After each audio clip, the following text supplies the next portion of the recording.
Hello बच्चों, आज मैं आपको क्लास 10th जिसका विषय है मेरे पास गणित, इसकी वर्कशीट नंबर 58 समझाऊंगी, जिसकी डेट है मेरे पास यहाँ पर 20 नवंबर 2020। आज की वर्कशीट में हम आयतन के बारे में जानेंगे। ठीक है, हमने आकृतियां तो पहले ही देख ली थी, शंकु, घन, घनाभ देखी थी ना, ये अर्धगोला, बेलन। तो आज हम इनके आयतन के बारे में जानेंगे। तो आज आपको कुछ ऐसी आकृतियां दी गई होंगी जिसमें ये जो सारी चीजें हैं ये मिक्स होंगी, मतलब किसी में आपके पास बेलन और अर्धगोला एक साथ होगा। ठीक है, किसी में आपके पास जो है घन और घनाभ होगा। तो ये सारी चीजें एक साथ देखने वाले आज हम। तो इन सब के सूत्र मेरे पास यहाँ लिखे हैं, किसके? आयतन के। तो घनाभ का ये रहा, घन का ये रहा, शंकु का ये रहा, ठीक है ना, अर्धगोले का ये रहा, बेलन का, गोले का ये रहा आयतन। ठीक है, और बेलन का होता है पाई आर स्क्वायर एच। ठीक है ना। तो ये सारे सूत्र आपको पहले अच्छे से याद होने चाहिए, तभी आपको ये वर्कशीट अच्छे से समझ आएगी। ठीक है, और आप खुद से कर पाओगे। बहुत ही आसान वर्कशीट है, सिर्फ आपको सूत्र याद होने चाहिए। ठीक है, चलिए देखते हैं। सबसे पहले यहाँ एक क्रियाकलाप आपको दे रखा है। तो यहाँ आपसे कह रहा है 3 इंटू 3 इंटू 3 माप के मैजिक घन में घनों की गिनती कीजिए। कह रहा है 3 इंटू 3 इंटू 3 का मैजिक घन है। तो आप ये भी मान सकते हो, यही है ना घन। देखो यहाँ भी 3 है, 1 2 3, यहाँ भी 1 2 3, और ये ऐसे भी 1 2 3 है। तो ये 3/3 का ही तो है, 3 इंटू 3 इंटू 3 का। तो आपको ये बतानी है इसमें कितने घन है गिन के। कुछ नहीं करना, 3 इंटू 3 इंटू 3 है ना, इन तीनों को मल्टीप्लाई कर दो। इसका मतलब इसमें 27 घन है। ठीक है, क्यों? क्योंकि ये सारे बराबर के हैं, इसलिए हमने इंटू कर दिया इसको। ठीक है ना। सेकंड वाले में आपसे कह रहा है 2 सेंटीमीटर त्रिज्या वाले वृत्ताकार कागज काटिए, एक के ऊपर एक रखिए, रखकर बेलन बनाइए। ठीक है, आपको क्या करना है, एक 2 सेंटीमीटर त्रिज्या वाले वृत्ताकार कागज काटने हैं, कई सारे काटने हैं, और उनको एक के ऊपर एक रखना है, ऐसे एक ऐसे ऐसे रखना है। रख के क्या बनाना है? बेलन बनाना है। अब आपको ये ज्ञात करना है, तो कुछ नहीं, इनका मान रख दो। तो पाई की जगह 22/7, आर की जगह मेरे पास 2 है, तो 2 इंटू 2, और ये 20। ठीक है, तो यहाँ पर ये हो गया 44 इंटू 2 88, इंटू में 20।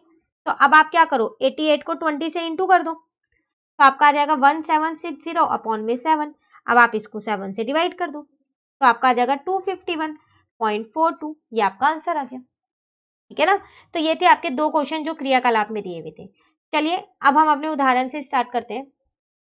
तो पहला उदाहरण आपको यहाँ दे रखा है, 12 सेंटीमीटर लंबी तथा 1.5 सेंटीमीटर त्रिज्या वाले आधार की 5 पेंसिलों का आयतन ज्ञात कीजिए। ठीक है, और लिखा है शंक्वाकार भाग की ऊंचाई 3 है।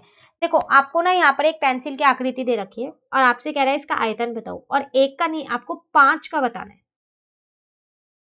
ठीक है, तो अगर आप एक पेंसिल का निकाल सकते हो तो 5 का भी निकाल सकते हो। आपको क्या करना है, उसको 5 से इंटू करना है ना। अब देखो यहाँ पर तीन चीजें हैं, एक तो बेलन, ठीक है, एक हो गया आपके पास यहाँ पर बेलन हो गया, एक आपके पास यहाँ पर शंकु है, ठीक है, और एक क्या है आपके पास, एक अर्धगोला है आपके पास। यही तीन चीजें। तो अगर मैं इन तीनों का आयतन निकाल लूं और तीनों का आयतन को जोड़ दूं, तो मेरे इस पूरा जो भी ये पेंसिल है इसका आयतन आ जाएगा, है ना। तो वही चीज हमने यहाँ पर की, 5 पेंसिलों का आयतन कैसे निकालेंगे?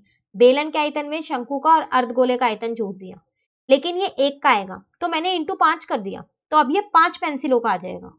ठीक है, तो चलिए सूत्र लगाते हैं। अब अगर हम यहाँ पर सूत्र लगाएं, तो मैं इसको हटा देती हूँ, फिर हम करते हैं।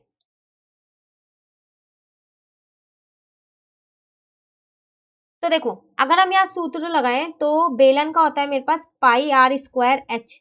अब एच तो मेरे पास बेलन में भी है और शंकु में भी है, दोनों में है ना, तो मैंने इसको H1 मान लिया, और शंकु वाली को H2 मान लूंगी। तो शंकु का आयतन होता है मेरे पास 1/3 पाई आर स्क्वायर H2। ठीक है, और अर्धगोले का होता है मेरे पास 2/3 पाई आर क्यूब। तो इनमें से कुछ चीज मैं उबेनिष्ट कर लेती हूँ। तो पाई आर स्क्वायर ये उबेनिष्ट कर ली, 5 ऐसे ही चल रहा है भाई, क्योंकि 5 पेंसिलों का निकालना, आप उसको मत भूल जाना, ये 5 ऐसे ही है। ठीक है ना। यहाँ पर आ गया मेरा H1, यहाँ आ गया मेरा 1/3 H2, और यहाँ पर मेरे पास क्या रह गया 2/3 R। सबके मान रख देते हैं, पाई की जगह 22/7 रख दिया, R मुझको दे रखा है, तो त्रिज्या मुझे दे रखी थी 1.5 है, तो 1.5 इंटू में 1.5। ठीक है, H ये मेरे पास है किसका? बेलन का, तो बेलन का मुझे 6 दे रखा है ना, जबकि शंकु का मुझे अलग से दे रखा है, शंकु का मुझे 3 दे रखा है। ठीक है, और R है मेरे पास 1.5। ठीक है ना। तो इस 3 से ये 3 तो मैंने कट कर दिया, यहाँ से पॉइंट हटाया तो 10 आ गया, यहाँ से पॉइंट हटाया तो 10 आ गया। ठीक है, मैं यहाँ करती हूँ इसको, 5 इंटू 22 इंटू 15 इंटू 15 और यहाँ पर आ गया 7 इंटू 10 इंटू 10। ठीक है, अंदर आपके पास बचा 6 प्लस 1 और आप इसको देखो 2/3, यहां से मैंने पॉइंट हटा दिया तो यहाँ 10 आ गया। अब इस 2 से इस 10 को कट किया 5, इस 5 से 15 को कट किया 3, इस 3 से इसको कट कर दिया। तो आपका अभी यहाँ पर भी कुछ कट हो रहा है, कर देते हैं। चलो 5 से इसको कट किया 2, 2 से इसको कट कर देती हूँ तो 11 आ जाएगा। ठीक है, तो क्या बचा आपके पास यहाँ पर 11 इंटू 15 इंटू 15 और नीचे आपके पास बचा 70 और यहाँ पर 6 प्लस 1 प्लस 1 सब तो कट ही हो गया अंदर। ठीक है, तो अब हम क्या करते हैं 11 को 15 इंटू 15 कर देते हैं। ठीक है ना, तो वो मेरा यहाँ पर आ जाएगा, ये आपके पास यहाँ आ जाएगा 2475 अपॉन में 70 और इंटू में आपके पास 8 आ गया। ठीक है, अब आप क्या करोगे, इसको सॉल्व करोगे तो आप डायरेक्ट मल्टीप्लाई डिवाइड भी कर सकते हो। तो मैंने 2475 को ना पहले 8 से मल्टीप्लाई कर लिया तो वो 19800 अपॉन 70 आ गया। आप चाहो तो इसे कट कर सकते थे पहले 5 से। ठीक है, अब मैंने इसको 7 से डिवाइड कर दिया तो मेरा 282.8 सेंटीमीटर क्यूब आंसर आ गया। क्यूब इसलिए क्योंकि मैं आयतन निकाल ली हूँ। ठीक है, तो ये थी आपकी कैलकुलेशन पूरी जो इन्होंने यहाँ पर कर रखी है ये। ठीक है ना, चलिए दूसरा उदाहरण देखते हैं। अब आपसे कह रहा है एक दवाई का कैप्सूल बेलन के आकार का है जिसके दोनों किनारों पर अर्धगोले हैं। कैप्सूल की कुल लंबाई 14 mm है और व्यास 5 mm है। इसका आयतन ज्ञात कीजिए। देखो आपसे कह रहा है आपके पास एक कैप्सूल है जो बेलन के आकार का है, दिख रहा है आपको यहाँ पर आकृति में। इसके दोनों साइड पे अर्धगोले लगे हुए हैं। ठीक है ना, व्यास आपको दे रखा है तो व्यास चाहिए तो चाहिए नहीं होता मुझको, त्रिज्या चाहिए होती है ना, तो मैं पहले इससे त्रिज्या निकाल लेती हूँ। ठीक है, तो त्रिज्या मेरी आ गई 5/2 mm। अब आपको ना इस पूरे बेलन का आयतन निकालना है। तो अगर आप इसका कैप्सूल का आयतन निकालना है तो अगर आप इस बेलन के आयतन में जो ये दो अर्धगोले हैं इनका आयतन जोड़ दो तो इस पूरे कैप्सूल का आयतन आ जाएगा, है ना, क्योंकि ये इन्हीं दो चीजों से बना है, बेलन और अर्धगोले से। तो मैं इन दोनों को ही जोड़ देती हूँ फिर, इन दोनों के आयतन को। लेकिन जो ये बेलन है ना, इसके आयतन के लिए मुझे h चाहिए, बेलन की ऊंचाई। तो मेरी बेलन की ऊंचाई मैं निकालूं कैसे, मेरे को तो पूरे कैप्सूल की दे रखी है।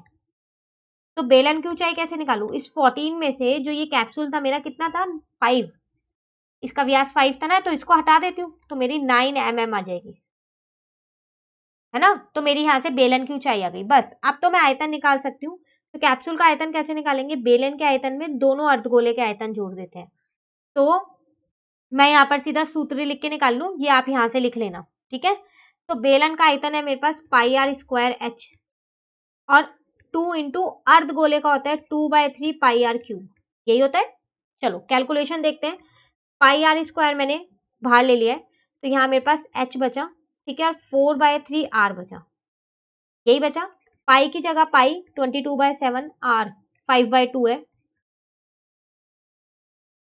h मेरे को पता है यहाँ पर 9 है, 4/3 इंटू 5/2। ठीक है, चलो अब हम यहाँ पर करते हैं तो मैं इसको कर लेती हूँ 22 इंटू में 25 और नीचे 7 इंटू में 4 आ गया। ठीक है, यहाँ पर आया 9 प्लस इस 2 से इस 4 को कट कर दिया। ठीक है ना, तो वो आ गया मेरा 10/3। ठीक है, अब देखो यहाँ पर हर सेम नहीं है तो मैं क्या करती हूँ, हर को सेम कर लेती हूँ। तो उससे पहले मैंने इस 22 को 25 से इंटू कर दिया तो 550 अपॉन में 28 आ गया। आप चाहो तो इन्हें कट कर सकते हो पहले 2 से, मैंने डायरेक्ट मल्टीप्लाई किया है। ठीक है, अब यहाँ पर हर सेम करती हूँ तो 3 से गुना करना पड़ेगा इस हर को सेम करने के लिए, है ना। तो 550 अपॉन में 28 और यहाँ पर आ गया 27 अपॉन में 3 प्लस 10 अपॉन में 3। ठीक है, तो ये आ गया मेरा 550 अपॉन में 28।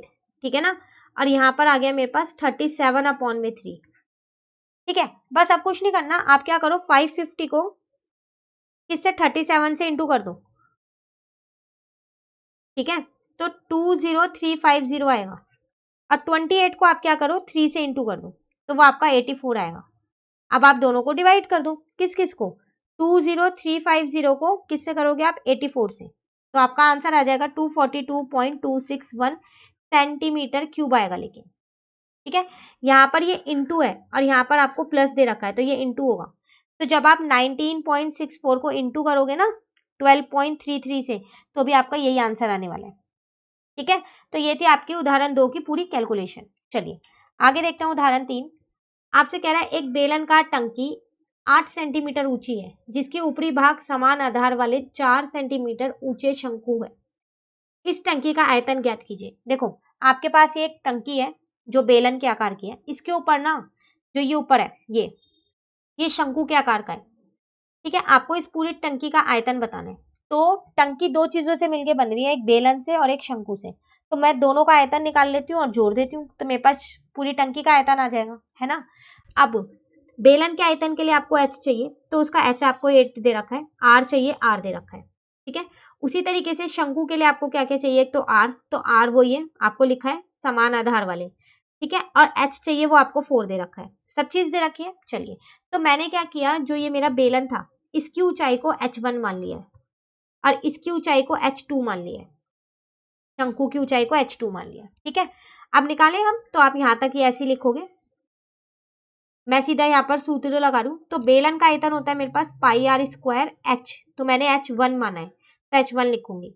और शंकु का आयतन होता है मेरे पास 1/3 पाई आर स्क्वायर एच, अब h2 लिखूंगी क्योंकि मैंने उसको h2 माना है। ठीक है, उभयनिष्ठ करते हैं पाई आर स्क्वायर को, तो यहाँ पर बचा मेरे पास h1 प्लस 1/3 h2। पाई की जगह 22/7 आर मुझे दिया है बिल्कुल 3 इंटू 3 दे रखा है। h1 मतलब जो मैंने बेलन का माना था, तो 8 1/3 h2 मैंने माना है 4। ठीक है, तो ये आ गया मेरा 22 इंटू 9 अपॉन में 7 और यहाँ पर आ गया 8 प्लस 4 अपॉन में 3। फिर देखो यहाँ पर हर एक जैसे नहीं है, तब हर को फिर करना पड़ेगा, तो ये आ गया मेरा 198 अपॉन में 7 और यहाँ पर मैं हर जो है वो समान कर लेती हूँ, तो 3 इंटू 3 और ये 4/3 ऐसे ही रहने देती हूँ। तो 198 अपॉन में 7, तो ये आया 24 अपॉन में 3 और ये आया 4 अपॉन में 3। ठीक है, तो 198 अपॉन में 7 यहाँ पर प्लस करके आ गया 28 अपॉन में 3, कट कर दिया मैंने इसको 4 से, ये भी इससे कट हो रहा है 66 पे। ठीक है, तो 66 इंटू 4 कर दिया। अब जब आप इसको इंटू करोगे 66 को किससे, 4 से, तो आपका आंसर आने वाला है 264 सेंटीमीटर क्यूब। ठीक है ना, 264 सेंटीमीटर क्यूब आयतन निकालना है, इसलिए हम यहाँ क्यूब लगाएंगे। ठीक है, यहाँ आप सही कर लेना। चलिए अब दो क्वेश्चन है जो हमें खुद से दे रखे हैं, जो खुद करने।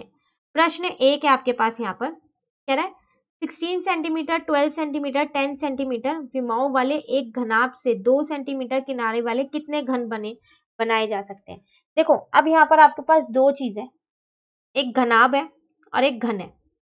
ठीक है, तो घनाभ के आपको एल बी और एच तीनों दे रखे हैं। आपसे कह रहा है आपने उस घनाभ में से क्या किया, कुछ घन निकाल लिए, तो आपको ये बताना है 2 सेंटीमीटर वाले निकाले हैं, तो कितने घन आप निकाल पाओगे। तो इसका एक सूत्र होता है घनों की संख्या निकालने का। अगर मैं घनाभ के आयतन को घन के आयतन से डिवाइड कर दूं, भाग कर दूं, तो मेरे घनों की संख्या आ जाएगी। तो इसका मतलब पहले मुझे उन दोनों के आयतन पता होने चाहिए ना, तो चलिए हम यहाँ पर पहले वही निकाल लेते हैं। तो यहाँ पर मुझे एल दे रखा है ना, तो एल मुझे 16 सेंटीमीटर दे रखा है यहाँ पर, बी मुझे 12 सेंटीमीटर दे रखा है यहाँ पर, और एच मुझे 10 सेंटीमीटर दे रखा है। ठीक है, तो घनाभ का आयतन तो निकल ही जाएगा, बहुत आसान सा इसका सूत्र भी है मेरे पास। घनाभ का आयतन होता है L into B into H, तीनों चीज दे रखे हैं 16 इंटू 12 इंटू 10। जब आप इनको इंटू करोगे तो आपका आंसर कितना आएगा, आपका आंसर आएगा यहाँ पर 1920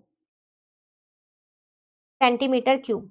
चलो घनाभ का आयतन तो निकल गया, अब हम क्या करते हैं घन का और निकाल लेते हैं। ठीक है ना, तो घन का आयतन कैसे निकालेंगे हम, वो होता है मेरा ए क्यूब, मतलब भुजा का क्यूब। तो 2 सेंटीमीटर वाला दे रखा है ना, तो 2 क्यूब, 2 इंटू 2 इंटू 2, इसका मतलब 8 सेंटीमीटर क्यूब। बस अब हम यहाँ पर घनों की संख्या आराम से निकाल सकते हैं। तो क्या करें, घनाभ के आयतन को, घनाभ का आयतन, और यहाँ पर आ जाएगा घन का आयतन। ठीक है ना, तो ये आ गया मेरा 1920 और ये आ गया 8। अब जब आप इसको डिवाइड करोगे तो आपका आ जाएगा 240। इसका मतलब कितने घन बन जाएंगे उस घनाभ में से, 240 घन बन जाएंगे। ठीक है, चलिए अगला क्वेश्चन देखते हैं, क्वेश्चन नंबर 2। यहाँ पर है, एक शंकु के आकार का ठोस समान आधार वाले अर्धगोले पर खड़ा है जिसकी त्रिज्या 1 सेंटीमीटर है और शंकु की ऊंचाई उसकी त्रिज्या के समान है। ठोस का आयतन ज्ञात कीजिए। देखो आपके पास एक ठोस है, वो है कैसा, शंकु और अर्धगोले के आकार का है, मतलब एक अर्धगोला है आपके पास। तो पहले मैं वही बना लेती हूँ।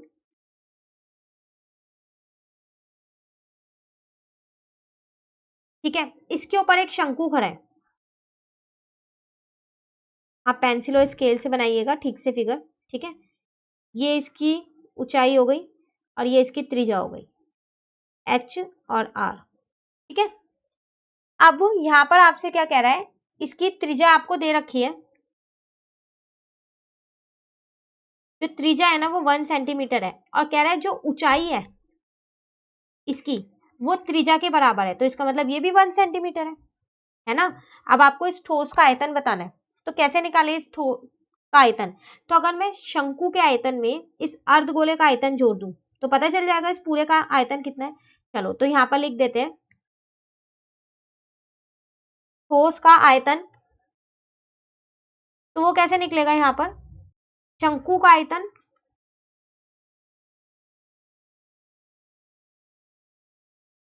उसमें आप क्या करोगे, जोड़ दो उसमें किसका, अर्धगोले का आयतन।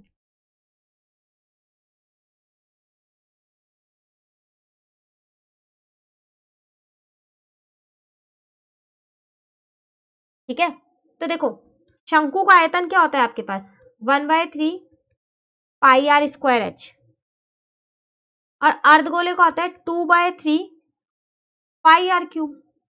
तो अब उभयनिष्ठ करते हैं, 1/3 पाई आर स्क्वायर मैंने कर लिया, तो यहाँ पर h प्लस 2r बचा, यही बचा ना, बाकी सब तो बाहर चला गया।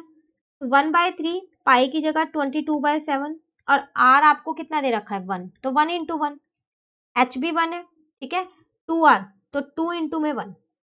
ठीक है ना, तो ये हो गया 22 अपॉन में 21, 1 से इंटू करोगे तो वही आएगा, और यहाँ 1 प्लस 2 आपका आ गया 3, इसको इससे कट किया तो 7, तो 22/7 सेंटीमीटर क्यूब, सेंटीमीटर में ही था ना, सेंटीमीटर क्यूब, ये आपके उस ठोस का आयतन आ गया। आप इसको चाहो ना ये भी लिख सकते हो पाई सेंटीमीटर क्यूब। क्यों, क्योंकि पाई का मान यही तो होता है 22/7, तो आप ये भी लिख सकते हो। ठीक है, तो ये था आपके पास प्रश्न 2। इसी के साथ हमारी आज की वर्कशीट कंप्लीट हो गई है, वर्कशीट नंबर 58। अब वर्कशीट नंबर 59 हम अपनी नेक्स्ट वीडियो में करेंगे। तो अगर आपको ये वीडियो अच्छी लगी तो आप इसे लाइक जरूर कीजिएगा और मेरे चैनल को सब्सक्राइब कीजिएगा। Thank you.